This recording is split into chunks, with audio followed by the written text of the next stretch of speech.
এটি ছিল একটি গভীর জঙ্গল, আর এই জঙ্গলে বাস করত প্রকাণ্ড এক বাঘ। কিন্তু এখন বাঘের বয়স হয়েছে, প্রতিদিন শিকারে বের হতে পারে না। খাদ্যের অভাবে শরীর কাহিল ও দুর্বল হয়ে পড়েছে। না, আজ শিকারে বেরোতে হবে, না হলে আর থাকা যাবে না। এত ক্ষুধা সহ্য করে বসে থাকা যায় নাকি? যাই দেখি যদি কিছু পাই।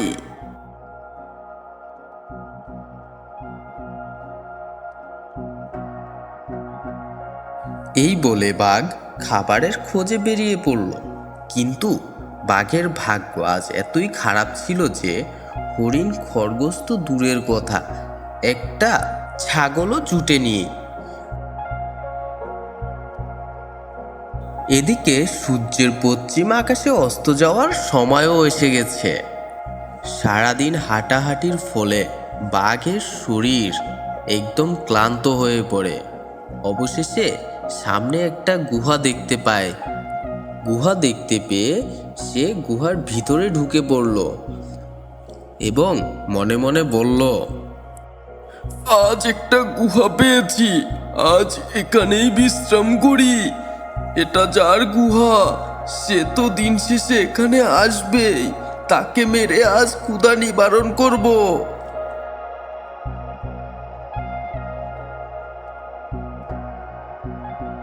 অপরদিকে এই গুহাটি ছিল একটি শিয়ালের। দিন শেষে শিয়ালটি তার বাসার সামনে এসে হাজির হয়। গুহার সামনে আসতেই শিয়াল দেখতে পেল বাঘের পায়ের ছাপ। আরে, আমার বাসাতে বাঘ প্রবেশ করেছে! হা হা হা হা হা! কি মজা না? কিন্তু বাঘ তো বেরিয়ে আসার কোনো পায়ের ছাপ নেই। তার মানে বাঘ মামা এখনো আমার গুহার ভিতরেই আছে। কিন্তু তা আমি পুরোপুরি নিশ্চিত না হয়ে তো গুহায় প্রবেশ করতে পারি না।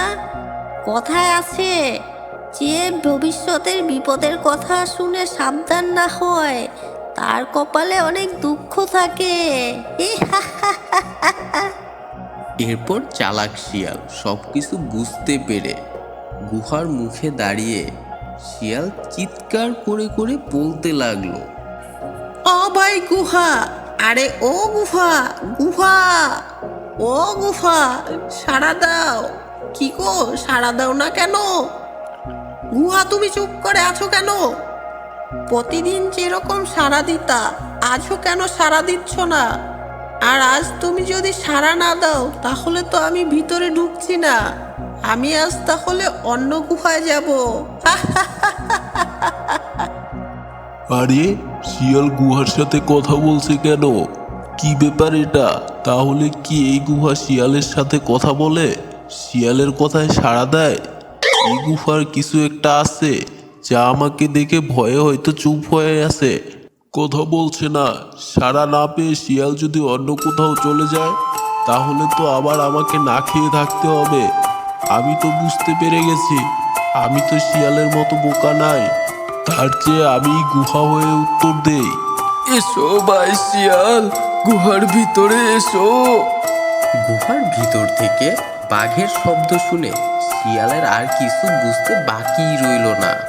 শিয়াল তার চালাকির মাধ্যমে পুরো বিষয়টা পরিষ্কার করে ফেলল যে গুহার ভিতরেই বাঘ রয়েছে। বাঘ মামা আমার জন্যই তাহলে গুহার ভিতরে খাপটি মেরে বসে আছে। ভাগ্যিস ও সাবধান হয়নি, তাহলে তো আমার আবার আজকে খবর আসিল। বাঘ মামা আমাকে খাওয়ার জন্য খুব ভালো পরিকল্পনা সাজিয়েছিল। এরপর চালাক শিয়াল সবকিছু বুঝতে পেরে গুহার মুখে দাঁড়িয়ে শিয়াল চিৎকার করে করে বলতে লাগলো, গুহা যে কথা বলে আমি আর কখনোই শুনিনি। তাই কথা বলা গুহায় তো আমি ঢুকতে পারি না। আমি চললাম, ওগো আমি চললাম, আমি চললাম। হা হা হা হা হা।